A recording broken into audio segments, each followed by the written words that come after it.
Ano ba yung mga tahadiyat, yung mga challenges na na-overcome mo? Ano yung pinakamahirap na challenges na na-overcome mo? Bilang isang estudyante, siyempre, khasatan or especially, tayo ay estudyante sa abroad.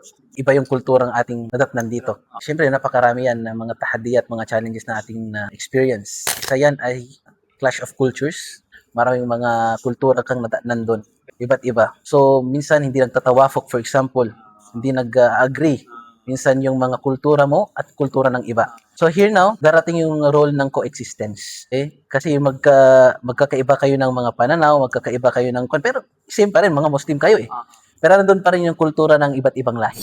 Alhamdulillah na dapat na-overcome yun through pag-iintindihan. Communication, pag-iintindihan, ganito pala yung ginagawa nila. Kaya pala ganito yung ginagawa nila kasi ganito yun.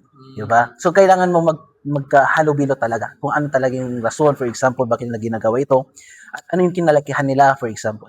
So sunod talaga yan ng haya. Na pag may ikhtilafat sa kultura, may ikhtilafat sa ating lahi. Lita'arafu. Yun yung maksud. Lita'arafu.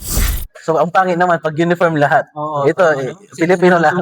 So, sunod talaga ng haya yan. Sunod ng haya. So, isa pang tahadiyat actually is yung paano mo i-manage yung time mo as a student. So, dinadivide yung focus sa university at dinadivide mo yung ibang pag-aaral, for example. And of course, ang mawalay sa iyong pamilya. Ang mawalay sa iyong pamilya is na-homesick ka, for example. Alhamdulillah, nandito tayo, magkakapatid sa Muslim, tatabangan. Yung sabi nga nandyan para sa isa't isa. Pinakahuling dua namin sa iyo, Mer. At kung hindi mo man ako makita, kami makita, sa Jannah, tanungin mo kami kayo. Allahu Akbar. Sana makapiling ka namin, makasama ka namin sa Jannah. Ganun Lahat din tayo. sa akin, Allahumma ganun amin. Ito yung kagandaan na kaibigan mo yung mu'min, Muslim. Shafa'an ng shafa. Shafa'an ng salihin. Inshallah. So, barakallahu fik. Jazakallahu khairan.